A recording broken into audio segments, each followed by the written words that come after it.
Hi students, welcome all of you in our next class of chapter 7 12th class alternating current में.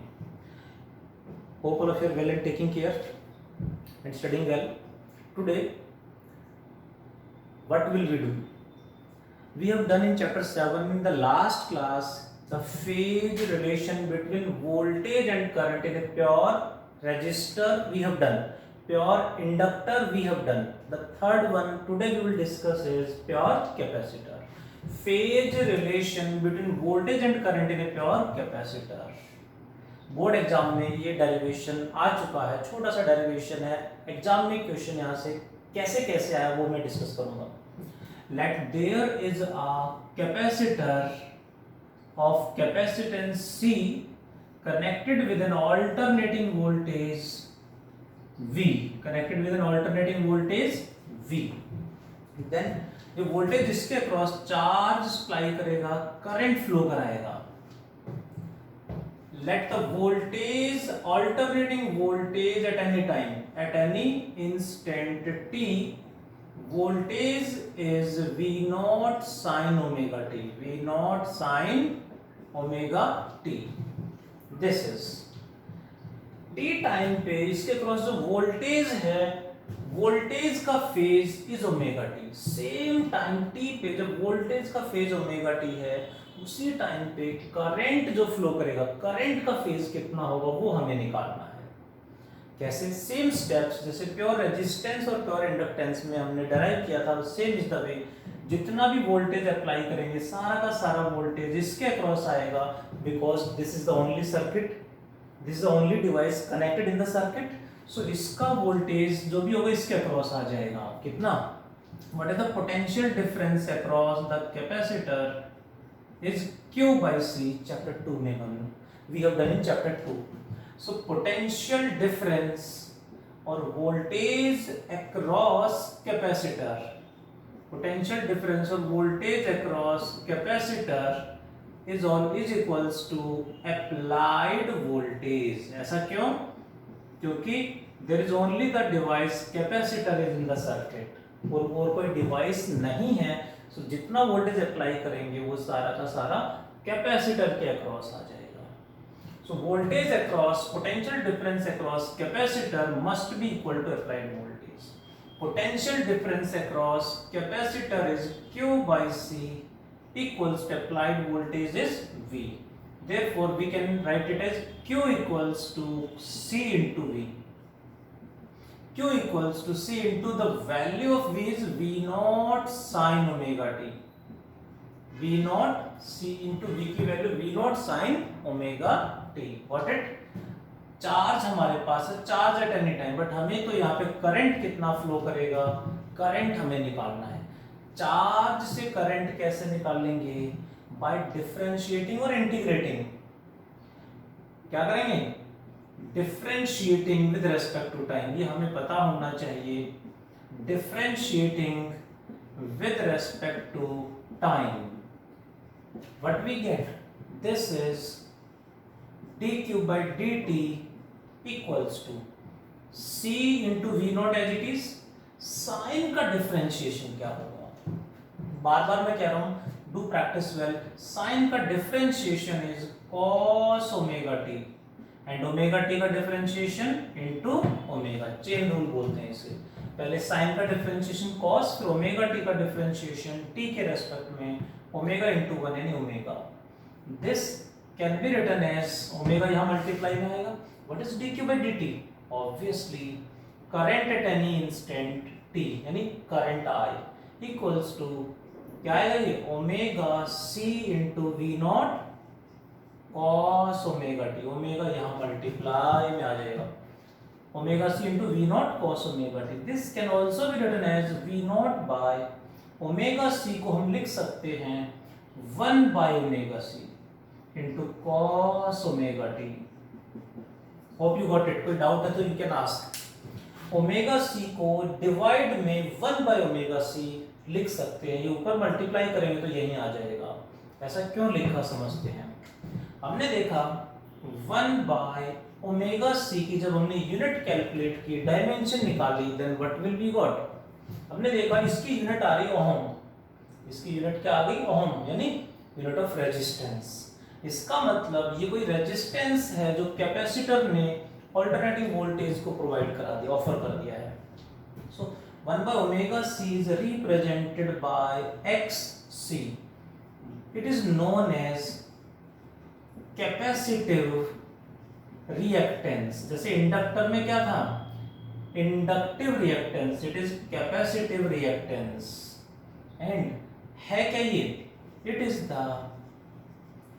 the resistance offered by capacitor, it is the resistance offered by capacitor to AC। Actually AC की alternating voltage की frequency की वजह से एक extra resistance यहाँ produce हो गया है, that is 1 by omega c represented by xc। c multiply में नहीं है, इसके नीचे सबस्क्रिप्ट में है, सिंबल है xc। ये फ्री इलेक्ट्रॉन के कोलिजन की वजह से जो रेजिस्टेंस प्रोड्यूस होता है, ओहमिक रेजिस्टेंस जो हमने पढ़ा था मेटालिक वायर में जो होता है, ये वो रेजिस्टेंस नहीं है। This is the resistance produced due to frequency. इसकी फ्रीक्वेंसी की वजह से ये एक्स्ट्रा एक रेजिस्टेंस ऑफर कर रहा है, दैट इज xc। फ्रीक्वेंसी की वजह से है, इसलिए रिएक्टेंस बोलेंगे। कैपेसिटर का है, so capacitive reactance represented by xc equal to 1 by omega into c, यहाँ मल्टीप्लाई में है। So this equation 2 can be now written as, क्या लिखेंगे इसको, I equals to V naught by, this is what, xc cos omega t. It can also be written as voltage by resistance, current, maximum voltage by current, maximum resistance, sorry, maximum voltage by resistance, that is maximum current, cos into as it is आएगा I naught cos omega t। Voltage by resistance, current, maximum voltage by resistance, maximum current I naught into cos omega t as it is. v naught by xc बन गया है maximum current I naught cos omega t as it is. So current at any time is I naught cos omega t। ये sine function है, ये cos function है, compare करना is difficult. So इसको भी साइन फंक्शन में break करेंगे। So this can be written as I naught cos theta is sin 90 minus theta या plus theta, sin 90 plus theta, क्या माइनस नहीं होगा, sin 90 minus theta है, sin 90 plus theta, ये हमें समझना पड़ेगा। कौन सा हम लेके चलेंगे यहाँ पे, in this case sin 90 minus theta नहीं लेंगे, प्लस लेके चलेंगे। ऐसा क्यों, because if I will take sin 90 minus theta, वो भी cos theta ही होता है, बट हम उसको लेंगे तो आंसर तो सही रहेगा, बट उसमें हम उसको कंपेयर करने में कंफ्यूज हो जाएंगे। If we are great mathematician या स्पेशली फंक्शन की हमारी अच्छी प्रैक्टिस है, फंक्शन का हमने अच्छा एनालाइज किया हुआ है, अच्छे लेवल पे पढ़ा हुआ है फंक्शन को, साइन फंक्शन, कोस फंक्शन को, तो माइनस वाले से भी आंसर वही देंगे। बट कब, जब हमारी प्रैक्टिस बहुत ज़्यादा अच्छी है, अच्छा खासा एक्सपीरियंस है, अदरवाइज माइनस से भी आंसर सही आएगा, लेकिन हम कंफ्यूज हो जाएंगे, हम सही रिप्लाई नहीं कर पाएंगे। So what will be take, हमें सिंपल फॉर्म ताकि इजीली रिप्लाई कर पाएं। So what will be take, plus वाला लेके चलेंगे। So I is equals to I naught sine omega T plus pi by 2, omega pi by 2 plus omega T plus pi by 2 एक ही बात है। This is the current.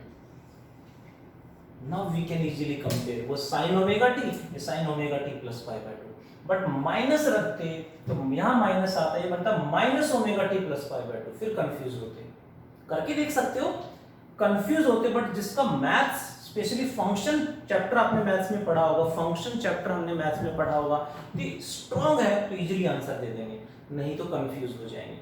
हमें confusion create नहीं करना, हमें सिंपल फॉर्म में आंसर चाहिए ताकि गलती ना हो। वो साइन तो ये भी साइन, और प्लस में रखना ताकि प्रॉब्लम एक्स्ट्रा क्रिएट ना हो। Now we can compare, T time पे वोल्टेज का phase omega T, at the same time current का phase omega T plus pi by 2। What does it mean, इसका मतलब है करंट पाई बाय 2 प्लस में है, मींस 90 लीड कर रहा है आगे है, we can write it was I leads, अब क्या होगा I leads V by pi by 2, current voltage को 90 डिग्री लीड कर रहा है, 90 आगे है, उल्टा भी लिख सकते हैं, और V legs I bye pi by 2 ये भी लिख सकते हैं, यानी वोल्टेज करंट से 90 पीछे है या करंट वोल्टेज से 90 आगे, दोनों का मतलब सेम है। ये ओमेगा टी तो omega T plus pi by 2, got it. इसको ओमेगा टी लेंगे तो omega T minus pi by 2 हो जाएगा, और लिख के देखेंगे, प्रैक्टिस अच्छे से करें प्लीज। लीड कर रहा है current, what is the phasor diagram, इसका फेजर डायग्राम क्या होगा, फेजर डायग्राम देखते हैं जी। फेज को रिप्रेजेंट करेंगे फेजर डायग्राम में, वी विल टेक फेज यानी एंगल हमेशा एक्स एक्सिस से देखें लेके चलेंगे, वोल्टेज का phase omega T, omega T की वैल्यू थ्योरेटिकली तो ऐसे ही रखेंगे ओमेगा टी, दिस इज, ये एंगल ओमेगा टी हमने मान लिया तो ये क्या हो गया आरएमएस वोल्टेज वी आरएमएस, और वी भी लिख सकते हैं बट हमेशा आरएमएस ही होगा, वो वी लिखे वी आरएमएस लिखे मतलब RMS, got it. Now current कहां होगा, करंट का phase omega T plus pi by 2, phase हमेशा यहीं से देखेंगे, करंट का phase omega T plus pi by 2 यानी 90 और आगे है, यानी करंट इधर आ जाएगा, this is IRMS। So conclusion is दोनों के बीच में फेज डिफरेंस 90 है, ये हमें ध्यान रखना है, एंड 90 के साथ साथ करंट लीड कर रहा है, वोल्टेज लीड कर रहा है, ये हमें याद होगा, तभी आगे का चैप्टर समझ में आएगा।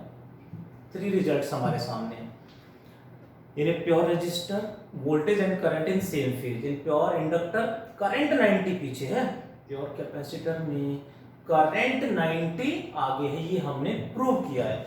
बोर्ड एग्जाम में ये डेरिवेशन एग्जैक्टली आ चुका है, क्या क्वेश्चन था, prove that current leads the voltage by pi by 2 across a pure capacitor, prove that, ये derive हमने करना था with the diagram, board exam में आ चुका है ये डेरिवेशन, गॉट इट। और क्वेश्चन कैसे आए हैं वो भी हमें समझना है, देखें जरा, सब few more examples are there,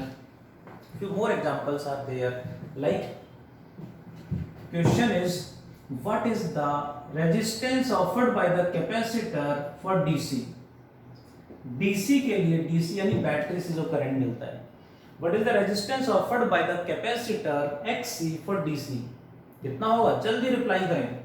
resistance offered by the capacitor का formula 1 by omega C, 1 by omega is 2 pi nu into C, कितना होगा, what is the frequency for DC, कितना आएगा, that is equals to 1 by 0, because for DC frequency is 0, DC तो constant होता है, fluctuate यानी very नहीं करता, constant means frequency 0, frequency 0, 1 by 0 is what, infinite or not defined, infinite or not defined, यानी capacitor को जहां अल्टरनेटिंग वोल्टेज है तो करंट फ्लो करेगा, बट बैटरी कनेक्ट कर देंगे तो ये अपने अंदर से करंट को पास नहीं होने देगा, infinite, sorry 1 by 0 is infinite, means capacitor battery को इनफाइनाइट रेजिस्टेंस ऑफर करेगा, बैटरी से जो करंट निकलेगा वो कैपेसिटर अपने अंदर से पास नहीं होने देगा।